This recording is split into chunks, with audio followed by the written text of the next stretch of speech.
podcast de hoje é com a Mulher Maravilha. Não, sério, deixa eu falar aqui todos os títulos dela. Titulada em Clínica Médica e Terapia Intensiva, coordenadora do CTI Betim Contagem, preceptora da Clínica Médica 3 da Rede Mater Dei de Saúde, médica emergencista do SAMU BH, médica da Unimed, aeromédica e professora do Internato de Urgência e Emergência das Ciências Médicas, mãe de 2. E ainda está no projeto Cropped, porque eu acompanho todos os dias lá no Instagram, tô vendo que ela não falta. Seja bem-vinda, Regina. Muito obrigada, Bela. É uma honra estar aqui, estou muito animada. Obrigada pelo convite. E é isso aí, é desdobrando em muitas, a gente, né, vai desdobrando até conseguir dar conta de fazer isso tudo aí. Muitos de vocês já acompanham o trabalho dela lá no Instagram, né, e veem os stories, veem os conteúdos. E assim, é uma mulher que dá muita motivação pra gente. Porque eu fico pensando, como é que dá conta de tudo isso? E a gente vai falar sobre isso. O assunto do podcast de hoje é para falar sobre rotina, para falar sobre disciplina, organização e também um assunto que vocês estão levantando lá no seu Instagram sempre, que é o que ninguém te conta sobre a medicina, né? Que queriam que tivesse te contado, mas nunca contaram. Eu acho isso que é bem legal. Assim. Muito legal, e nós estamos vindo com um projeto aí muito interessante, que é realmente para os acadêmicos de medicina, né? Que entra, às vezes, na faculdade e acha, não, vou estudar e aí vai dar tudo certo na minha carreira. E a gente vai vendo que existem coisas a ser feitas para o sucesso vir, para você ter uma vida menos estressante. Então, tá vendo muita coisa legal aí. Legal, gente. E aí, assim, se você ainda não é inscrito no canal, inscreva-se no canal, já clica no sininho. Manda aqui nos comentários, que eu quero ler depois, qual é o curso que você deseja. Porque, às vezes, não é medicina. Ah, Bela, traz alguém do direito, traz alguém da engenharia. Eu corro atrás e trago algum profissional. E aí já aproveita e manda o nome da pessoa aqui também. Se for de Belo Horizonte é melhor, por favor. Facilita o trabalho. Facilita bem o trabalho. Porque depois chama alguém, né, de longe e tal, para trazer, fica um pouco mais difícil. E eu quero começar com uma pergunta que é muito legal e que eu acho que vai fazer total sentido para vocês. O que te inspirou a seguir a carreira médica?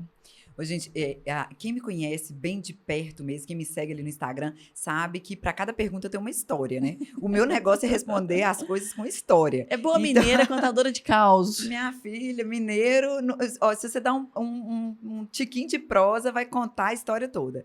Então, o meu despertar pela medicina aconteceu quando eu tinha 13 anos, eu estava andando com minha mãe na rua de carro, eu do lado, ela dirigindo, e de repente uma senhora tem uma crise convulsiva ali no passeio. A gente voltando para casa no passeio, uma senhora que tem uma crise convulsiva.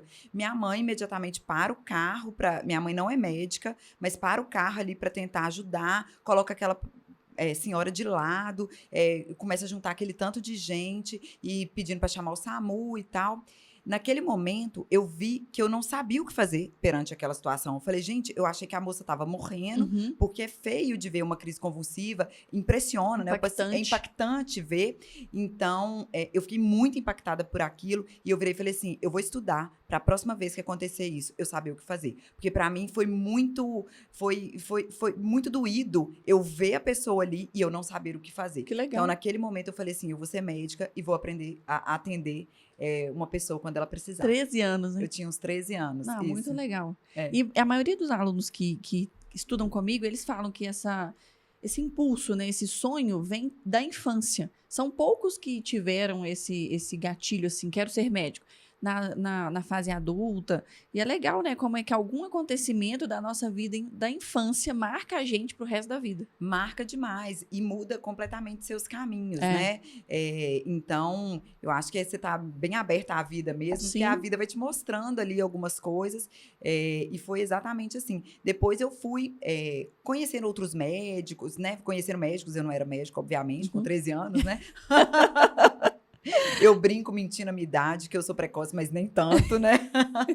Mas aí eu fui conversando com médicos, indo acompanhar. Eu tenho uma grande amiga que é ginecologista, então eu ia pro consultório dela, ela me falava da medicina. Então aí eu fui despertando mesmo o desejo de fazer medicina e me realizei, sou muito realizada na profissão. Que bom. E aí no colégio você também assim manteve essa rotina de estudos focada, porque você sempre quis isso? Cursinho, como é que foi? Nossa, foi eu te falo uma coisa. Tá vendo esse rosto aqui? Lágrimas já correram por aqui por causa do vestibular.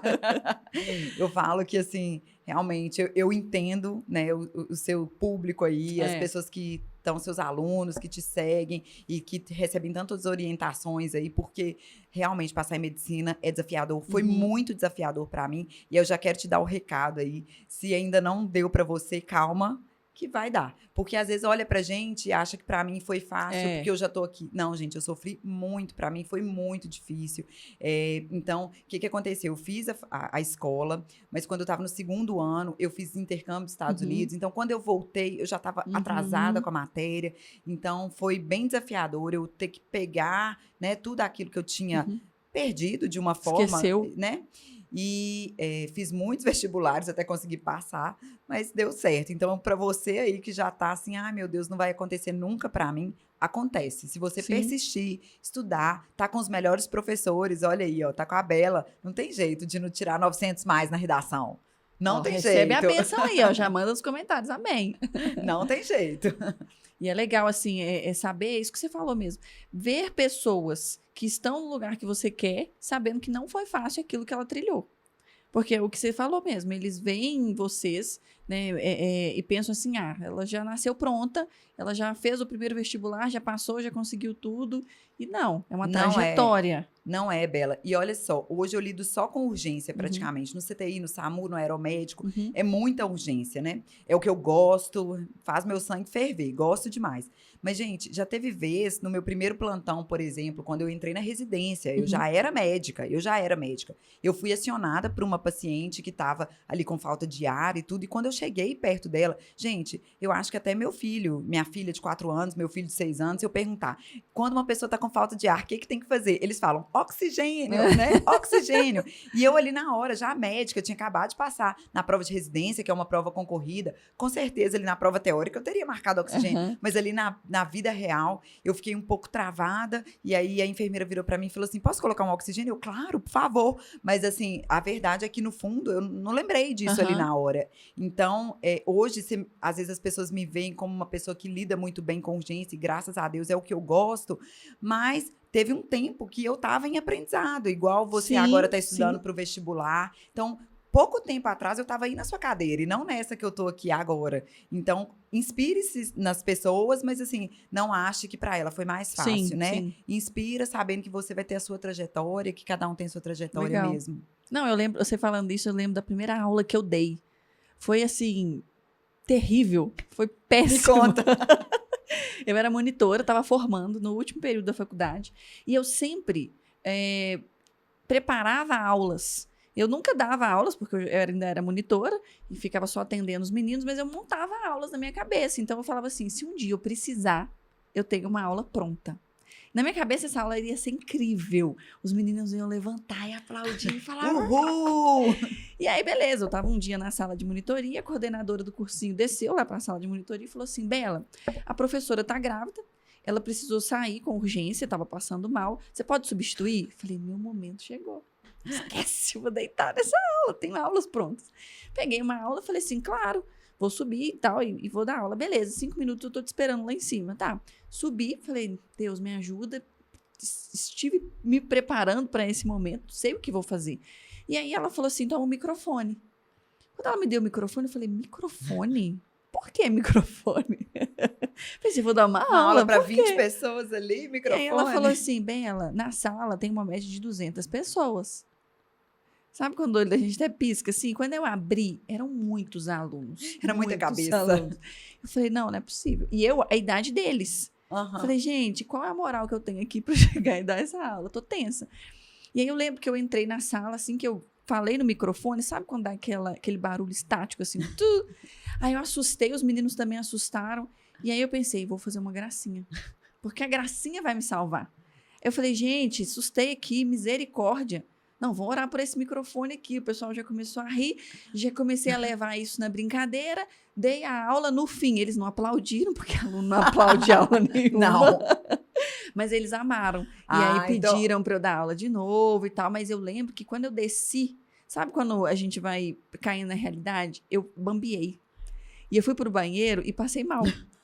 Igual um caso que ela vai contar aqui daqui a pouco, que deu dor de barriga nela. Me deu uma dor de barriga, gente, no cursinho. Eu falei, não é possível, cara. No curso, na sala dos professores. Falei, vou ter que ir, não tem jeito. Não tem jeito, não tem jeito. Tem que ir, ué, vai fazer o quê? É fisiológico, não tem jeito, é fisiológico.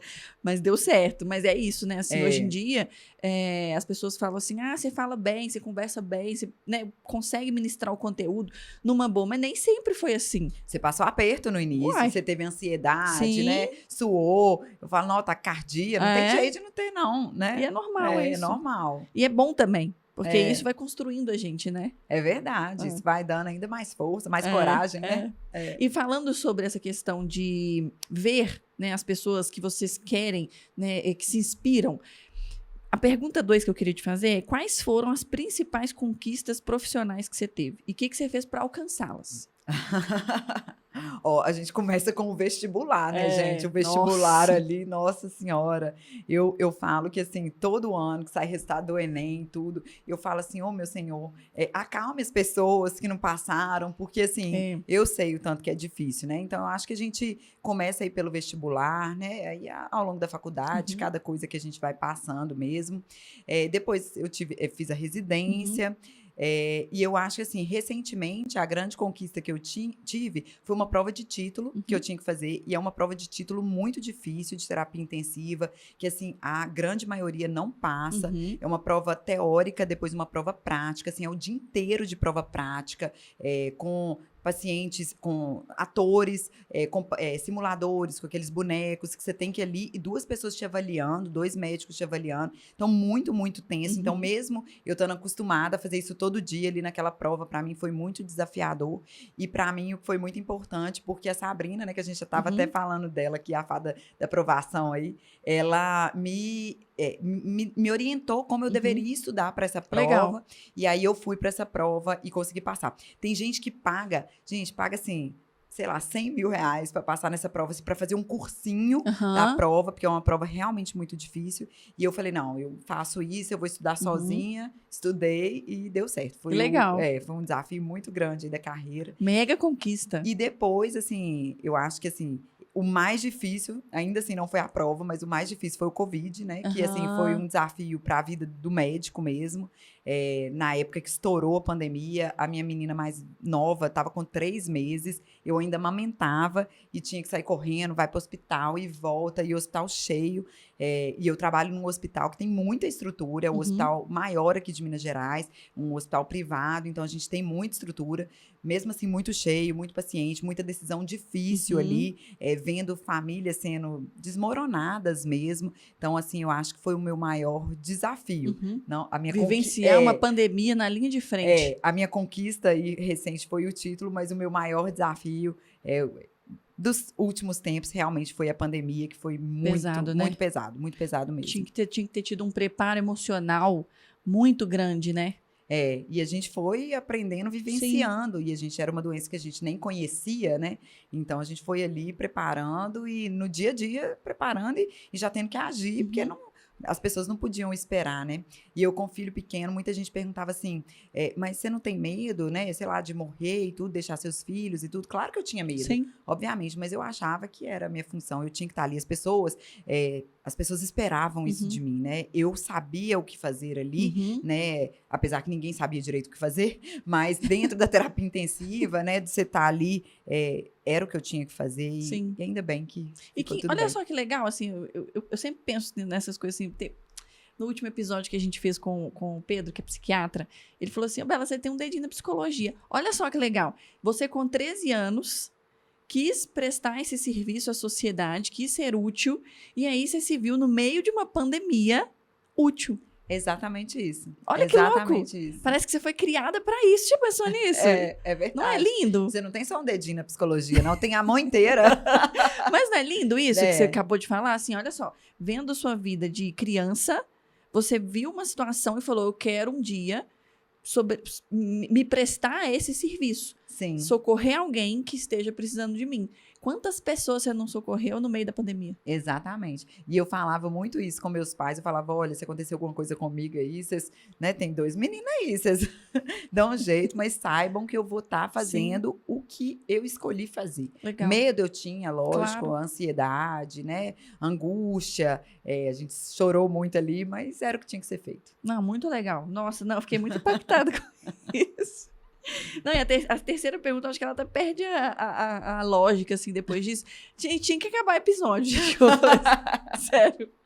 Porque a gente, assim, pensa, eu sou professora. Na época da pandemia, não, me senti muito inútil agora. Na época da pandemia, o máximo que eu fiz foi uma série de lives. Todos os dias eu fazia live aqui no canal do YouTube para poder democratizar a educação, porque os meninos estavam sem aula.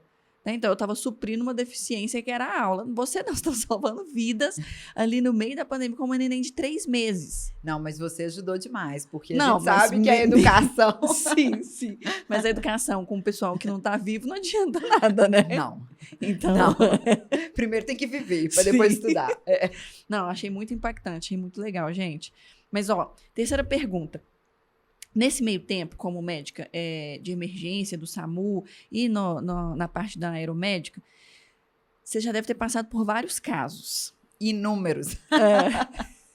Tem alguns vídeos dela, uns rios viralizados. Eu vou tentar colocar aqui na edição. Se não der certo, ela vai contar o caso mesmo assim. Mas se der certo, ele vai aparecer aqui, tá? De toda forma, tem no Instagram dela também. São os vídeos... Eu estava fuçando hoje. São os vídeos com maior visualização. Isso. Chuva de comentário, né? E assim, conta assim de uma história curiosa e engraçada.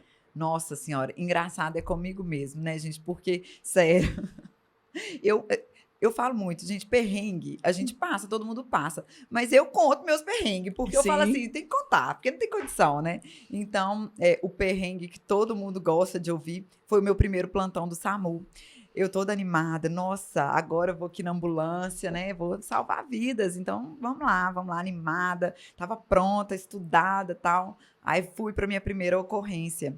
E tinha sido um paciente que tinha levado vários tiros. E a gente chegou no local, fui, né? Monitorizei e tal, colocamos na ambulância. No que a gente coloca na ambulância, a ambulância, ela não é uma coisa confortável. Uhum. Ela trepida, ela pula. Então, assim, ela balança. Você sai cortando o sinal, os carros. Então, assim, não é confortável estar lá dentro. Não é um passeio no parque, como eu estava imaginando, né? Eu estava assim, igual você, falando da aula. Eu tô assim, nossa, herói aqui, né? Não. Ali, aquele momento, né, chacoalha bem. E aí, o paciente estava lá, eu já tinha assistido ele estava acordado. E, de repente, eu começo a suar frio. Eu tô assim, meu Deus do céu, chacoalhando. Eu falei assim, eu vou vomitar, não tem condição. O hospital não chegava nunca, um trânsito inacabar. Um calor, porque muitas vezes o ar-condicionado não é suficiente. E a gente usa aquele macacão que é quente. Surpreenda-se, é bem quente ali dentro daquele macacão. Então... comecei a suar frio e tal, e a gente tem os sacos de lixo lá, né? Eu não cortei conversa, eu tava aqui. Você fica na cabeça do paciente, né? O médico fica de costas e a cabeça do paciente tá aqui. Eu peguei um saco de lixo aqui do lado e comecei ali. Gente, mas eu vomitei, tanto. E o pior não foi isso, eu fui elegante ainda, tentando sem fazer barulho, né? Aquele negócio bem sem fazer barulho ali. Aquele vômito elegante, né? Chiquíssimo. Aquele vômito. Aí o paciente olha para trás e fala assim, nossa, mas a doutora tá passando mal, tá tudo bem, doutor? O paciente estava lá com um monte de tiro no corpo e ele perguntando, tadinho, se eu tava passando bem. O paciente baleado. Imagina, eu acho que ele deve ter tido uma mistura de empatia com pânico, porque ele deve ter pensado assim, nossa, mas se ela tá passando mal, eu tô aqui, como é que vai? Ela que vai cuidar de mim, gente, pelo amor de Deus. Mas no final deu certo, gente, porque Deus é maravilhoso. Eu fui lá, me recatei ali, falei, não, nós estamos chegando, a gente chegou e a equipe é muito boa, né? A equipe de enfermagem, o condutor, todo mundo foi ali me auxiliando. Eu fui passando casa ali no hospital de urgência, já fui pro banheiro de novo, me recompor e voltar para mais uma ocorrência. Então, não teve o glamour que eu imaginei que teria meu primeiro plantão no SAMU. Não, porque a gente roda de Uber, às vezes eu passo mal. Dependendo, né, da freada. Imagina você ficar de costas. Exatamente. De costas. Não, isso no pra calor. mim, não. no calor, porque mesmo com ar-condicionado, Sim. é calor, adrenalina. Te tira da zona de conforto. Nossa, Sangue, porque com certeza o cara tava baleado, tava todo furado ali na sua frente, aquilo dali já te impactou. impactadíssima. Primeiro plantão. Eu sei que muita gente comentou sobre isso, porque eu contei. Eu, hora Sim. nenhuma, cheguei e falei, gente, não vão contar pra... Não, eu já cheguei na base contando, gente, vocês não vão acreditar o que aconteceu. Eu vomitei até ali. E todo mundo, Aí você foi vendo que várias pessoas já passaram por isso, Sim. mas geralmente as pessoas acham que esse tipo de perrengue é como se fosse prejudicial. Diminuir a autoridade. Diminuir a autoridade, né?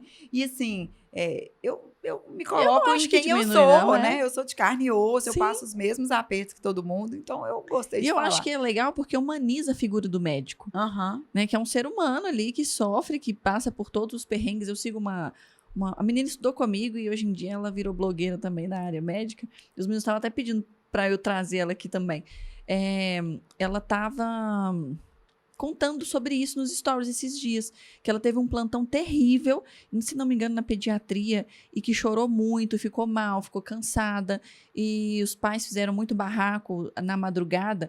Mas eu entendo, né? Eu sou mãe, menina pequena, você chegar com o neném passando mal ali. Né? É o desespero. E ela falou assim, gente, quando vocês se encontrarem, se depararem com um médico plantonista, entenda que ele é um ser humano. É uma pessoa que está ali também, que tem dias bons, ruins, que sofre, que sente, né? O barraco, ele não é contra o médico, pode ser contra o sistema. Sim.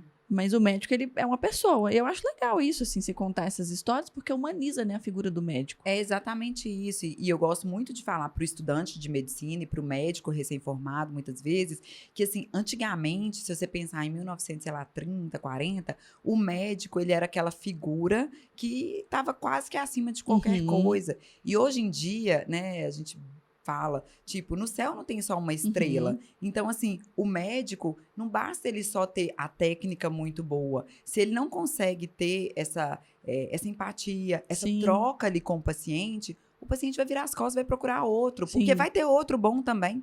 Vai ter outro tecnicamente bom também. Por isso aí já trago o gancho. O médico tem que falar bem, né? Sim. O médico tem que escrever bem. O médico tem que se comunicar bem. Então, é importante, sim, isso. Porque é assim que o paciente, como é que ele vai confiar em você? Não é pelo tanto de diploma que você pendurou na parede. Ele vai confiar em você, ainda mais hoje, gente. Tem, além de Google, hoje tem ChatGPT. Todo mundo vai lá e coloca. E como é que você vai convencer o paciente? Como é que você vai mostrar para ele que você é bom tecnicamente, que você sabe o que você está falando? Como é que você vai vender para ele que aquele diagnóstico está certo, que aquele tratamento está certo? Vem outras coisas que tem que vir junto também. E muitas vezes o médico usa termos técnicos ali que não criam um laço com o paciente. Nenhum. É igual o papo de advogado, gente. Eu falo que toda vez que eu vou conversar com alguém que ele fala que é advogado, eu já começo a tremer. Porque eu sei que eu não vou entender metade das coisas que ele tá falando, sabe? Eu morro de medo de advogado. Muito técnicos, né? Eu falo, não, morro de medo de advogado. O advogado vem conversar comigo, eu não entendo nada que eles estão falando.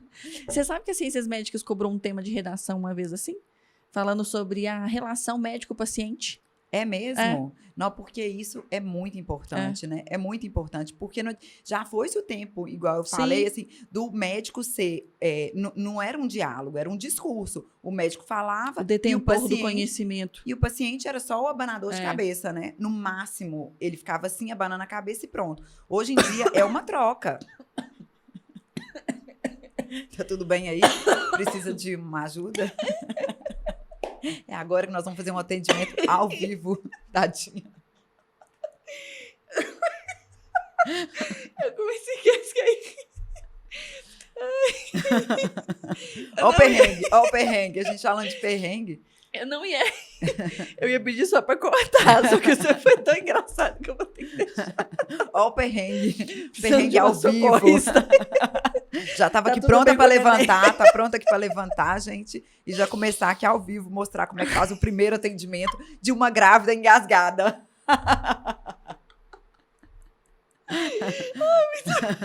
Não, gente, vou ter que deixar essa parte. Eu ia pedir pra cortar. Fala, não, engasguei, faz um cortinho assim. Vou ter que deixar, porque ficou muito bom. Deixa aí, ó, tá vendo? Claro, nossa, deve tudo a ver. Ó, a Regina já tava pronta. Assim. Agora, o atendimento melhor para engasgo é o atendimento que a avó ensina pra gente, né? Levanta os braços, bate nas costas, tosse, que aí melhora, Esse né? mito dá certo? Uai, dá certo. Até hoje Tá eu falo todo com meus mundo aí, filhos. né? Meus filhos engasgam, eu falo, levanta os braços e que respira aí Passa que vai na dar. hora. Levanta os braços. Mas, de fato, você consegue uniformizar a via aérea, então dá uma Aham. melhorada mesmo. Eu acho que dá uma acalmada também. Você foca no, né, eu vi essa técnica. Eu vi, inclusive, essa técnica naquele evento que a gente estava em São Paulo. Sim. Né? Aquela médica falando sobre ansiedade, você lembra? Uhum. Que quando o pensamento está muito acelerado, qual que é a técnica? Escrever. Então, talvez isso tenha a ver. Você está ali Sim. tossindo, você mudou o foco do seu corpo. Eu tenho que levantar os braços. E tem gente que ainda fala assim, que quando fala assim, São Brás, aí que melhora mesmo. Então, levantou e gritou, São Brás, acabou. Não. Acabou o trabalho do Imediato. socorrista. Acabou. Você é dispensável. Muito bom, gente.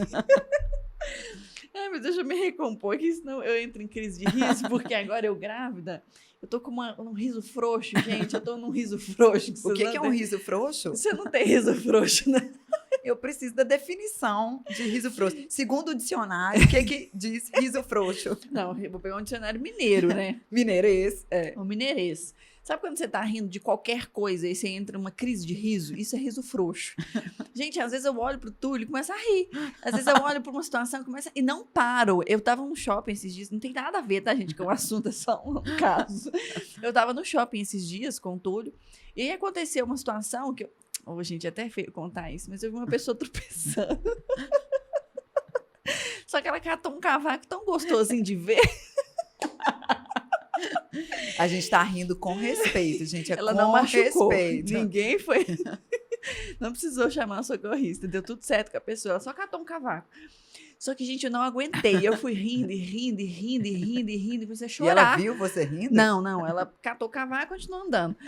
E é isso que eu achei mais engraçado. Porque ela fingiu plena. Perfeita. Só que Perfeita. quando ela fez assim, eu tava atrás, eu falei, para. Porque quem conhece o Túlio, ele é sério, né? Ele, para, não faz feieza do meu lado. Só que aí acabou.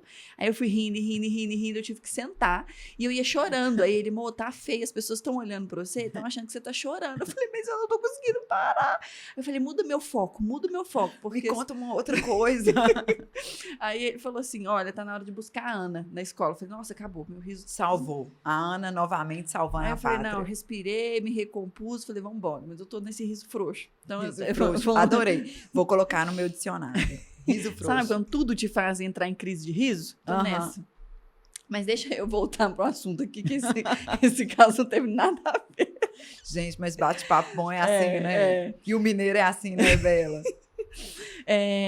Mas me conta o seguinte, o que você acha da sua área de atuação? Assim, como é que você vê a sua área de atuação? Ela é uma área difícil para os meninos entrarem? É uma área boa de trabalhar? O que você acha disso? Assim? Eu gosto muito, eu sou defensora, né, da clínica médica e da terapia intensiva.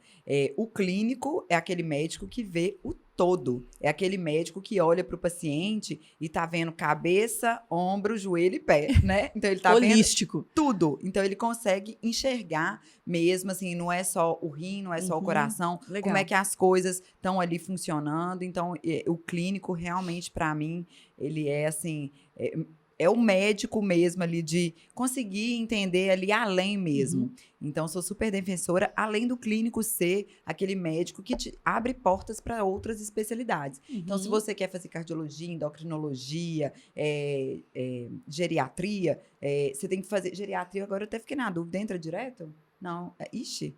Põe uma pausa aí, que depois eu comento, viu?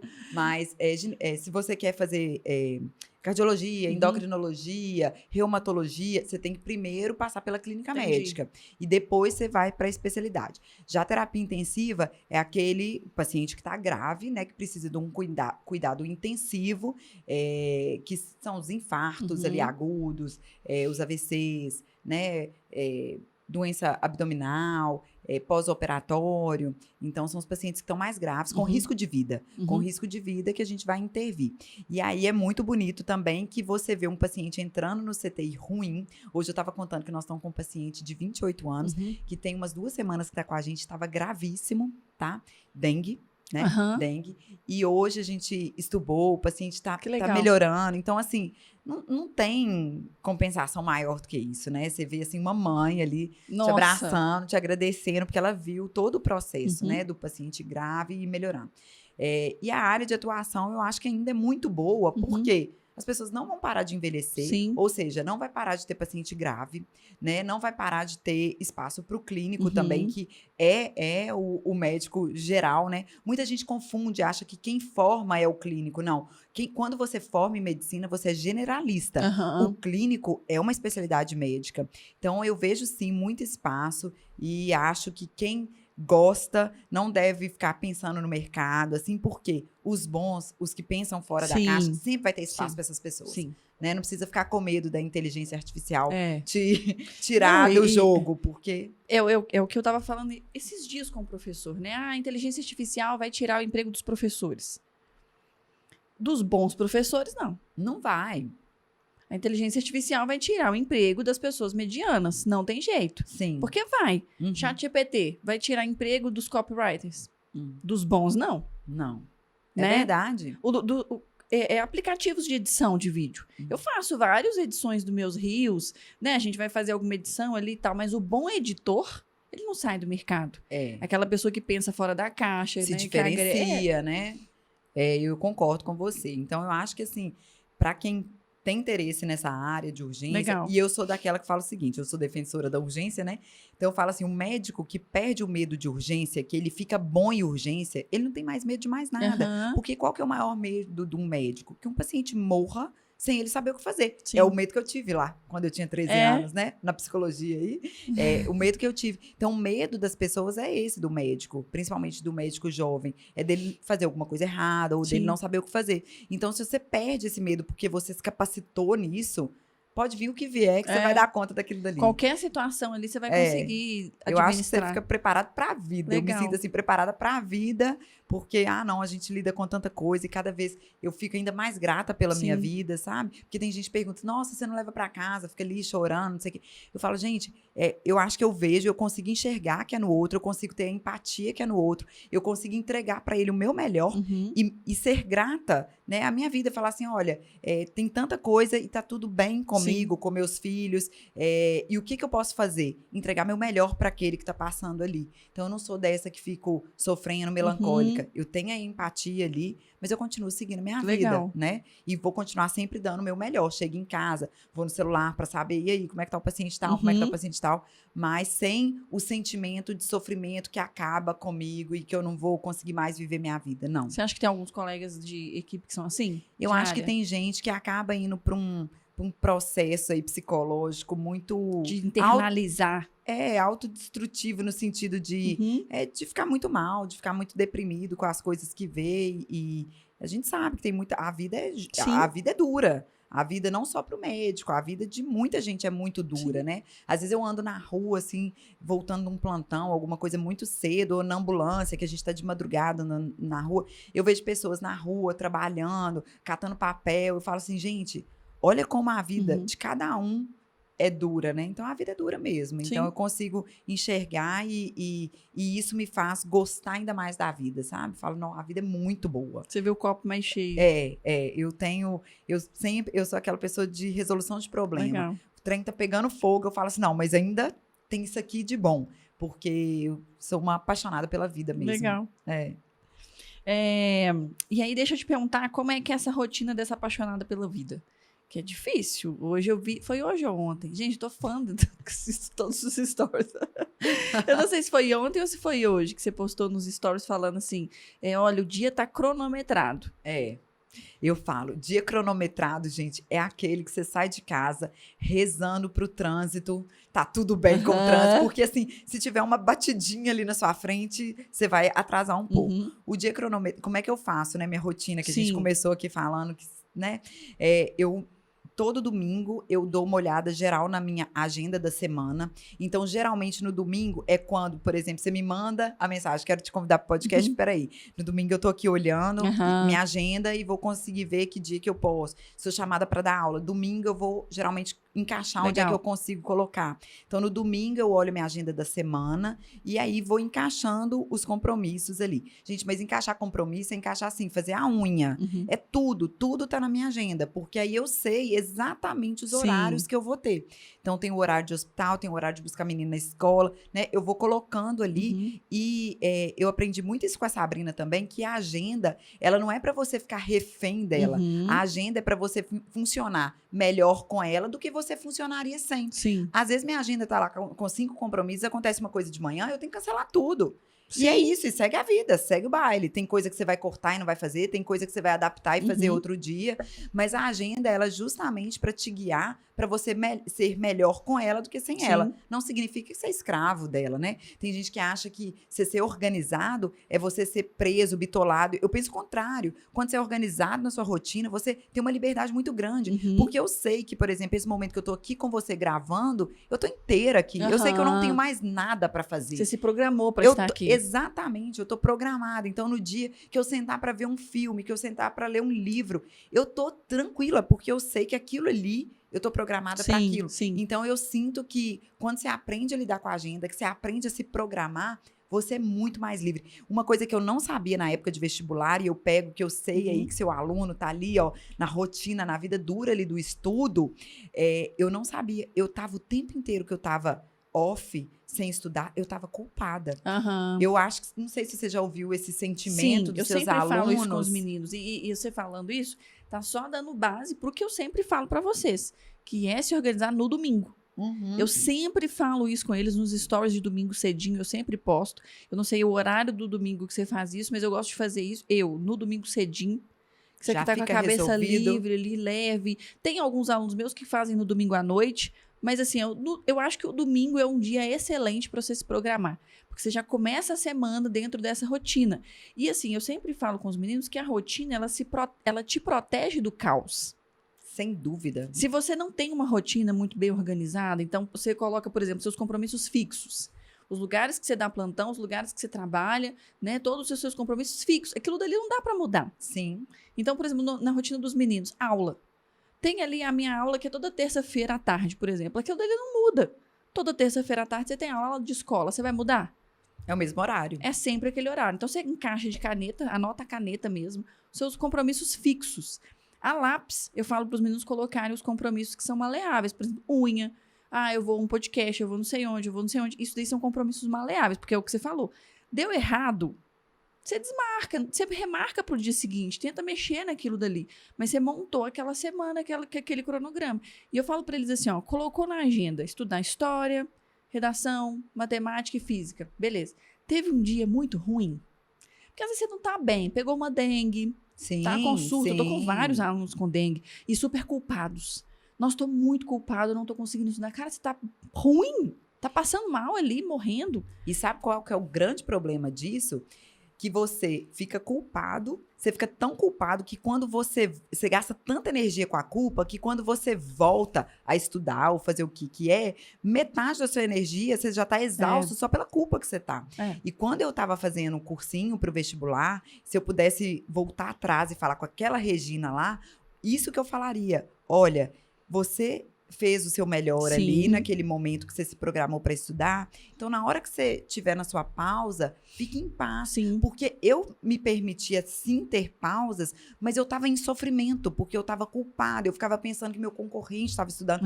E não é sobre o outro, é sobre você, entendeu? É sobre o seu processo. Então, não existe ficar ali pensando o tempo inteiro no concorrente. Peraí, dentro da minha realidade, dentro da situação que eu tenho, o que é o melhor que eu posso entregar aqui? Né? Vai ter um dia que você está se programando ali para estudar, seu vizinho está fazendo uma obra e o barulho está enorme, você não tem controle sobre isso. Então, o que a gente pode tentar controlar? Pelo menos tentar ser organizado ali na agenda e dar o melhor. A gente sempre luta para dar o nosso melhor, porque o desfecho, eu falo muito isso na urgência também, porque às vezes eu trabalho muito com residente, né, que é aquele médico que está aprendendo ali, eu falo assim, gente, enquanto médico, a gente entrega o melhor para o paciente. O que vai acontecer, se o paciente vai melhorar, se o paciente não vai melhorar, a gente não tem o menor controle sobre ele. Sobre o resultado, a gente não tem o menor controle. Agora, dar a melhor medicina de excelência, correr atrás de entregar o melhor, de aprender o melhor, de não aceitar, não, vou esperar esse... Não, tem que né, nós somos os advogados do paciente, o paciente que está ali grave. Então, assim, isso é o nosso papel. Sim. Agora, se vai dar certo ou não, aí não é com a gente, né? Aí não é com a gente. É o ano de estudos do menino. Eu sempre falo isso com ele. Você fez o seu melhor.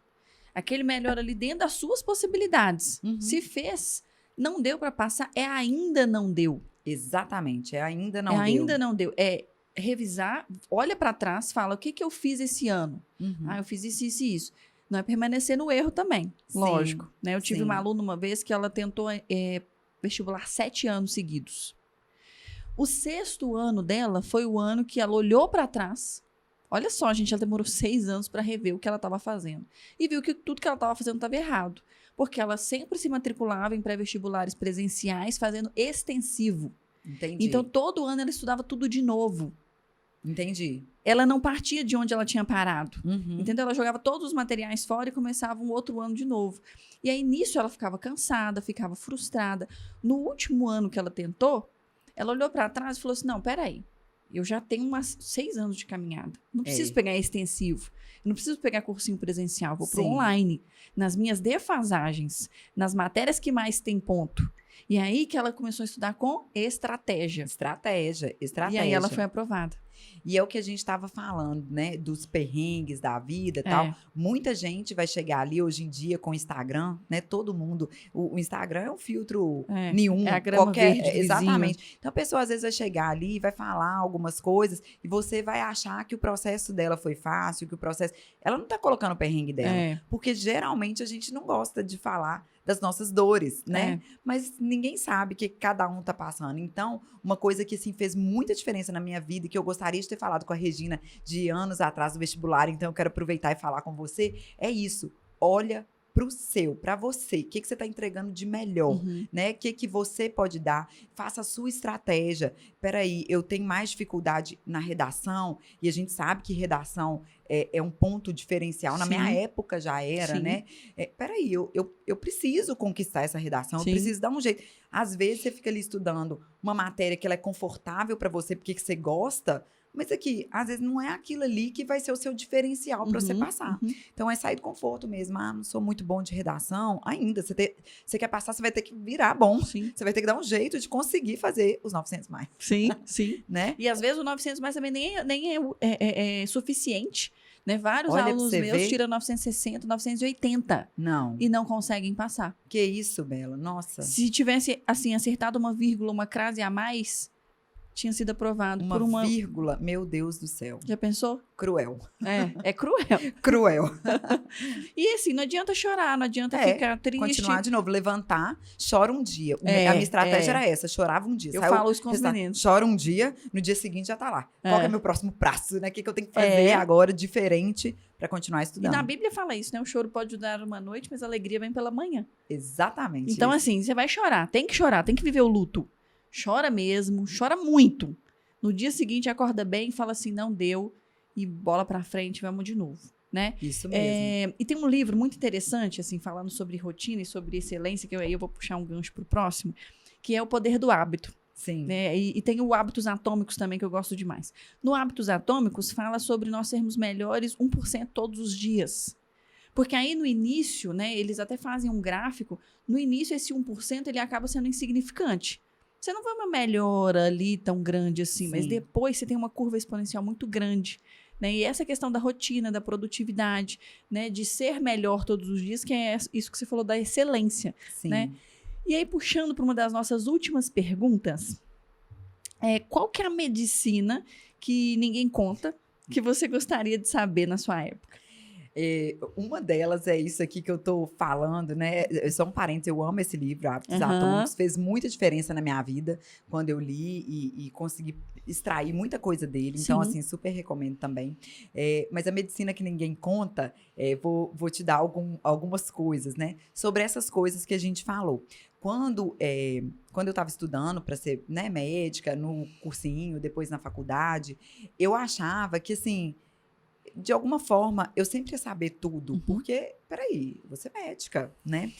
E quando eu estava perto de formar, eu lembro, gente, que eu estava Eu estava num avião, voltando de um congresso, estava cheio de estudantes de medicina, a faculdade mandou a gente para ir apresentar uns trabalhos, e uma pessoa estava com uma mancha na pele e começou a me perguntar o que eu achava que era aquilo. E, tipo assim, faltava 6 meses para eu formar. E eu tô assim, eu não tenho ideia do que é isso. E aquilo me deu uma sensação assim, meu Deus, já não era para eu estar sabendo? E me deu um sentimento muito... a estima ficou baixa ali, né? Me ensina como é que fala? É baixa a autoestima? Autoestima baixa. Autoestima baixa. Tá vendo, gente? A gente sempre aprende alguma coisa. Então, eu fiquei com a autoestima baixa ali naquele momento, porque eu me senti incapaz. Então, uma das coisas que a medicina não te conta é que você nunca vai saber tudo. Nunca vai saber tudo. Não adianta. Eu tenho aí 10 anos, 12 anos de formada, né? Já vi não sei quantos pacientes. E todo dia eu tenho um desafio. Todo dia eu vou para casa, ali no celular, consultar estudos alguma constante, coisa. 1% melhor todos os dias. Você vai estudar alguma coisa. Ou então você vai aprender alguma coisa assim. Você fez uma estratégia hoje que depois você mudou de rota. Quando vem um próximo paciente, fala assim, olha, aquela rota foi melhor. Ou seja, a medicina que ninguém te conta é que aquele heroísmo que a gente imagina do médico, a gente continua sendo a mesma pessoa. Eu não sou outra pessoa do que eu era quando eu tinha 13 anos, sem saber nada de medicina. Eu continuo sendo a Regina. Agora, com algum conhecimento médico, sim, mas eu continuo tendo as minhas falhas, as minhas angústias, as minhas tristezas, a alegria da vida, né? Você não é um personagem. Eu acho que eu mistificava o médico como se fosse um personagem, né? E antes de eu ir para o Instagram, inclusive, eu tive muita angústia, porque eu achava que para ir para o Instagram, você tinha que ser um personagem ali para agradar, ou sei lá, você ia se expor. E eu fiquei muito travada no início, e eu sou espontânea, e no Instagram eu estava muito travada. E eu lembro um dia uma grande amiga minha, tá até aqui no estúdio com a gente, a Tainá, virou para mim e falou assim: você só precisa ser quem você é. Sim. Foi só essa frase. Você só precisa ser quem você é. E aquilo me destravou, porque é isso, né? Então, as pessoas vão gostar de você. É de você. Então, eu acho que eu coloquei muito esse negócio da medicina. Então, isso é uma das coisas que a medicina que ninguém te conta.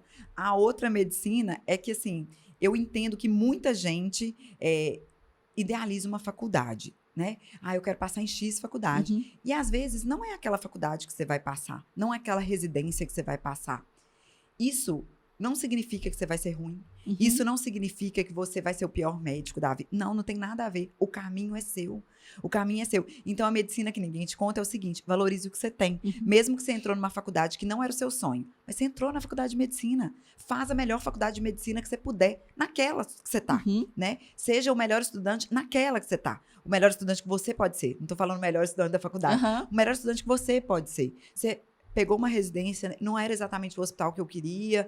Enfim, você entrou ali, seja grato por aquilo, entrega o seu melhor ali. Concordo. Isso daí vai te fazer sair só uma pincelada do que a medicina não te conta. Não, muito bom, muito bom. Fora a rotina de estudos que tem que ter também, né? Exatamente, porque eu falo que você estuda para a faculdade é muito diferente de você estudar para o cursinho. É muito diferente, porque no cursinho, Bela, às vezes você não sabe o que vai cair em matemática, pode cair tudo. Na faculdade é diferente, gente. A prova é do professor.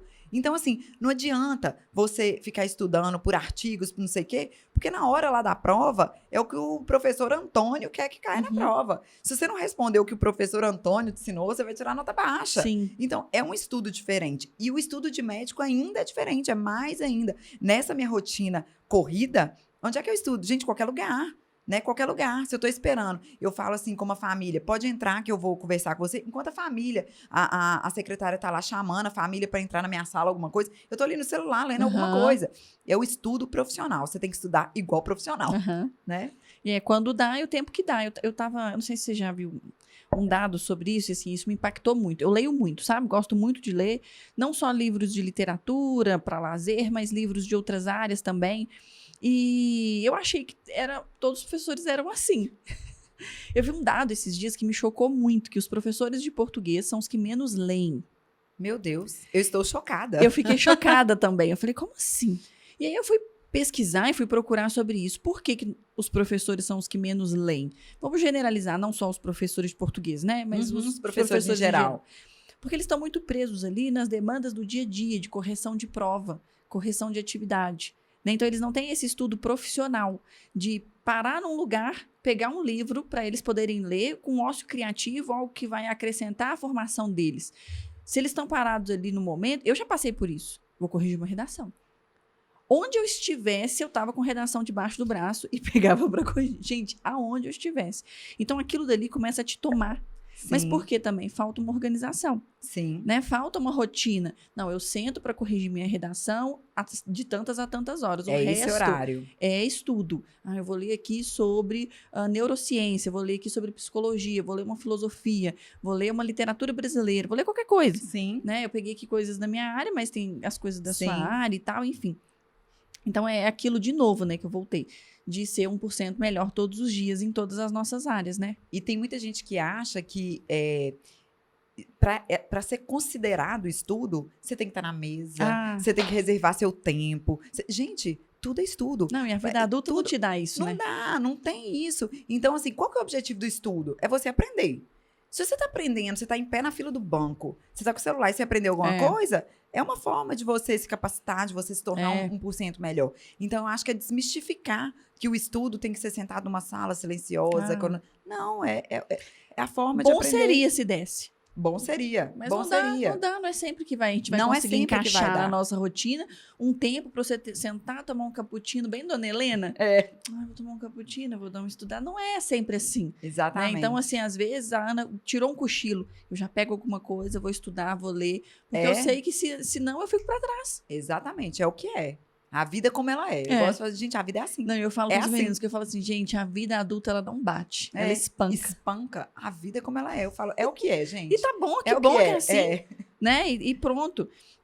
Mas a última pergunta que eu queria te fazer é a seguinte. Teve uma aluna que mandou essa pergunta e eu acho que vai ser bem legal de eu fazer isso. Na verdade, são duas perguntas que ela me fez. Deixa eu até pegar aqui que eu quero falar na íntegra, que ela falou assim, pelo amor de Deus, pergunta isso pra ela. Tô até ansiosa. Ela falou assim, como é que foi? Duas perguntas, tá? Como foi durante a faculdade? Se foi difícil escolher a especialidade? Ela falou que ama ouvir sobre isso. Se você sempre soube que você queria seguir essa especialidade ou foi difícil? E a segunda pergunta é se você tinha dúvidas de entrar na faculdade de medicina. Porque ela falou que agora, durante o estudo, no cursinho, às vezes ela se pergunta assim, será que é isso mesmo que eu quero? Será que vai valer a pena tudo isso que eu estou passando para medicina? Mas ela não se vê em outro curso. Então, eu vou começar por essa. Tá.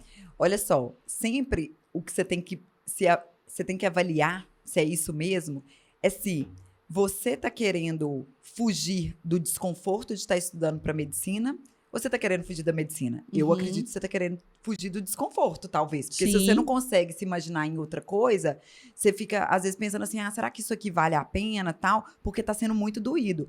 Olha, os meus 3 anos de cursinho que ficaram para trás, eu nem lembro mais deles. Apesar que, na época, eu sofri muito. Então, valeu a pena demais, né? Então, vale a pena, sim.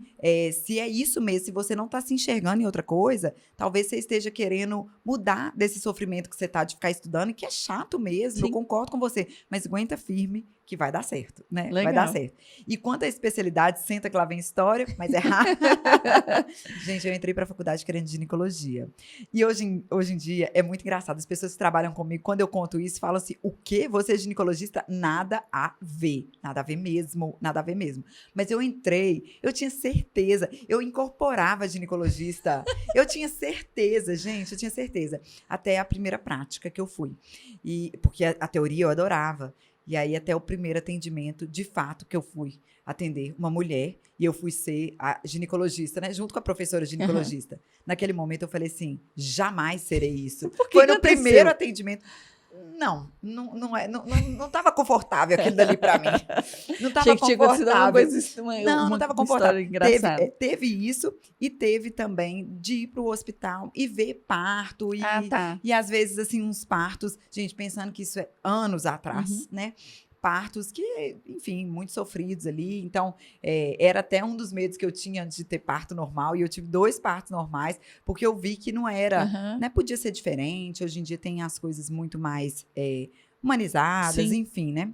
Então, aí eu primeiro quis ginecologia. Durante a graduação, depois eu fiquei assim, nossa, cirurgia, porque eu gosto muito de procedimento. Eu fiz estágio nos Estados Unidos de cirurgia, então fiquei assim, muito tentada a ir pra cirurgia, entrava em cirurgia, falava, nossa, adoro isso daqui e tal.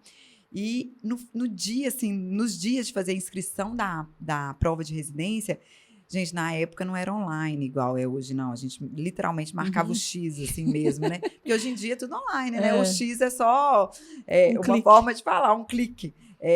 Eu fiquei muito na dúvida entre clínica médica e cirurgia geral, fiquei muito na dúvida e acabei indo para a clínica, porque eu falei assim, eu sei que a clínica eu nunca vou perder, porque a clínica vai me fazer uma melhor médica, mesmo se depois eu for para cirurgia. Uhum. Então eu falei, não, eu vou para a clínica médica e aí eu fui encontrando o meu caminho. Ou seja, o que eu quero finalizar essa minha fala? Às vezes, a gente fica procurando a certeza do nosso caminho. E o caminho a gente faz caminhando. A gente não sabe, às vezes, se aquele é o caminho certo. Ou eu não tenho 100% de certeza que aquela foi a melhor decisão, mas aquela foi minha decisão. Sim. Então, eu abraço aquela decisão todos os dias. Então, gastar energia perguntando se eu estou na melhor faculdade, se eu estou no melhor caminho, se eu estou... Não. Escolhe aquilo dali, abraça e segue em frente, porque as pessoas que estão ali, muitas também não tiveram certeza e elas foram construindo o caminho. Não fica procurando tantas certezas, não. Vai viver na vida, porque certeza a gente não tem quase nenhuma. Sabe uma coisa que eu vejo, assim, que essa geração, ela quer ter muita certeza. E que certeza que a gente tem na vida. Ela quer uma assertividade muito grande. Você percebe isso também? Assim, sim. Eu não sei se a internet cobra isso, se a gente passa essa impressão, né, na internet, assim, de que eu sempre tive certeza daquilo. A sua história me lembrou muito a minha, assim. Na faculdade, eu tinha certeza, quando eu entrei na faculdade de letras, que eu ia ser professora de literatura. Eu tinha certeza disso. Eu me via lendo livros, contando histórias, sabe? Escrevendo romances. E aí, quando eu entrei na faculdade, eu fiz todas as matérias para literatura. Fui indo para esse caminho. E aí, um dia, apareceu uma oportunidade de um estágio, que é essa monitoria que eu te falei, num pré-vestibular. Gente, eu nem sonhava com pré-vestibular. Nem imaginava que eu ia para um pré-vestibular um dia. Olha só. E eu precisava de emprego, porque eu falei assim, gente, a vida adulta tá chegando. Não tem jeito de eu ficar só lendo livros aqui, né, declamando poemas. E fui para esse estágio. E eu amei. Eu me apaixonei pelo universo de pré-vestibular, amei. E aí eu fui para redação, gramática, e minha vida mudou 100%. Olha para você ver. 100%. Então, às vezes, é no momento que você não está esperando. Tem gente que me pergunta, você sempre achou que ia trabalhar com residentes, com acadêmicos? Gente, jamais. Nem no dia que eu formei na residência, eu sabia que era isso. Aí eu recebi o convite, fiquei, fui me apaixonando por isso. Se você falasse comigo 5 anos atrás, Regina, você vai para a internet, você vai virar blogueira, né? Você vai virar blogueira, você vai para um podcast. Eu ia falar, mentira, isso jamais vai acontecer comigo. E eu tô aberta, eu acho que a gente ser aberto à vida, não sei o que vai ser amanhã, o que vai ser... Eu não sei. Eu sei que eu tô... As pessoas que são mais abertas às oportunidades, sem ficar buscando essa certeza, eu acho que elas são mais felizes, são mais leves, e elas conseguem enxergar. Porque uma pessoa que tá muito ali em uma coisa só, às vezes ela não enxerga o que está ao redor, né? E às vezes a beleza, às vezes não é ali, a beleza está ali no céu, no sol, que você não está vendo. No natural, né? No o natural. Caminho, ele vai se direcionando. O caminho se faz caminhando. Tem um livro, inclusive, que está muito na moda, que se chama Biblioteca da Meia-Noite, você já viu? Eu já vi, mas eu não li. Tá muito na moda, eu não consegui aguentar o final, porque ele fica cansativo, o início dele é muito cativante, só que depois ele começa a ficar chato, sabe? Eu terminei ele, mas só pra falar que foi. Nossa, que livro. Cansei. Mas ele fala justamente disso, assim, a menina, ela tá numa situação de quase morte, tá ali morrendo, e aí ela vai para essa biblioteca vivendo um e se, das vidas que ela poderia ter vivido. Essa ideia do livro é muito bonita, sabe? A vida que ela tinha não era uma vida boa, porque ela era uma pessoa muito fechada às possibilidades, muito fechada mesmo, então ela era uma pessoa muito frustrada e amargurada. E aí ela foi vendo os ICs. Cada livro era um IC da vida dela. E se ela tivesse seguido tal caminho, como que teria sido? Aí ela vê todo um cenário. E se ela tivesse seguido tal caminho, como teria sido? Então ela vivia... E todas as possibilidades, ela teria sido feliz. Sim. Exceto na vida que ela estava. Olha pra você ver. E eu falei, gente, como pode? Mas por quê? Porque ela não se abriu a nenhuma dessas possibilidades. Ela quis ficar presa numa certeza que ela tinha. E a vida dela foi uó. E ela estava no fim da vida dela, amarguradíssima, porque ela não tinha vivido todas essas possibilidades. E qualquer caminho que ela tivesse Ela ido, teria sido super feliz. se você me perguntar hoje, você teria sido feliz como cirurgiã? Muito possivelmente. Muito possivelmente teria sido, sim. Outra profissão que talvez eu teria feito, psicologia, talvez teria feliz Sim. também. Então, assim, a gente não sabe. Eu acho que a busca da certeza, ela é só para angustiar mesmo, né? E é interessante, sim, porque essa menina que me fez essa pergunta, ela também tá nesse foco de que ela quer só o FMG. Então, o que você falou antes da pergunta vai servir para ela também quando ela assistir, eu tenho certeza que é sobre aquilo da universidade, sabe? Então, você vou não te é a falar. faculdade. Eu vou te falar, então. Claro, a UFMG é uma universidade maravilhosa, Sim. referência no Brasil, lógico, sem todo. É um desejo muito grande de muitas Sim. pessoas estarem ali. E eu vou torcer para você conseguir, sim, né? A gente vai torcer, sim. Mas se por algum acaso você for para outra universidade, não significa que você é pior. Né? Sim. Eu já tive residente, por exemplo, de faculdades grandes e conceituadas, que eram residentes menos, que chamavam menos atenção, que eram menos qualificados, que tinham menos habilidades, de residentes que vieram de faculdades pequenas. Enfim, não é isso. O fato é, abrace o que você tem. Sim. Então, se não foi na UFMG, foi em alguma outra, e você decidiu seguir esse caminho, ficou para trás a UFMG. Porque você ficar vivendo num sonho que se poderia ter sido, só vai trazer infelicidade. Só vai trazer infelicidade. Então, sucesso, tomara que você consiga a UFMG. Nós vamos torcer para você. Mas se não, vai no caminho, porque às vezes, naquele caminho, daqui uns anos, você vai saber, eu tinha que estar, era nesse caminho mesmo, porque foi aqui que eu conheci fulano de tal, foi aqui que eu tive as oportunidades de carreira, então era esse caminho que era para ser. Conheci tal professor, fiz tal estágio, segui, era o caminho. Construir toda a minha história. Exatamente, exatamente. Muito bom. E é isso, assim.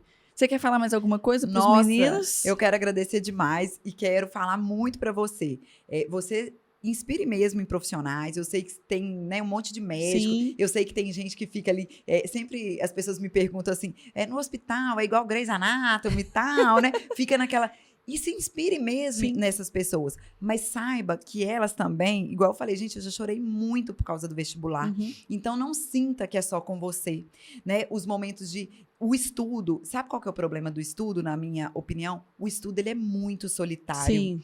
Estudar, sentar e ir ali, abrir um livro, estudar, fazer uma redação, é muito solitário, né? Então, quando a gente está muito solitário fazendo alguma coisa, vem muita coisa na nossa cabeça, a gente deixa de ser gentil com a gente, né? A gente se pune muito, a gente se acha muito incompetente, a gente fala coisas pra gente mesmo que a gente não falaria pro melhor amigo, mas pra gente a gente fala, a gente é cruel com a gente. Então, assim, não deixa isso te fazer sentir pior, porque as pessoas que conseguiram, para elas também foi difícil.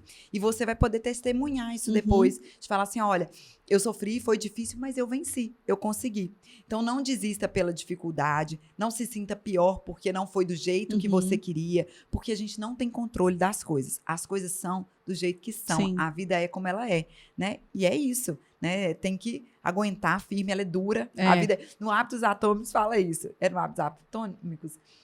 Ah, não, eu acho que é A Fórmula da Felicidade, é um livro. A Fórmula da Felicidade. Ele fala assim, gente, o dia que você aceitar que a vida é dura, vai ser muito mais fácil. Porque você para de querer brigar com a vida. A vida é dura. E é isso, né? Para de querer brigar. Aceita que ela é dura e continua vivendo e fazendo o que você tem de melhor aí. E eu vou desejar a todos os seus alunos aí 980 mais, porque você tá falando. O estudo estratégico. O estudo estratégico. Porque eu já vi alunos passando com 880 em redação na UFMG, mas foram muito bem em matemática.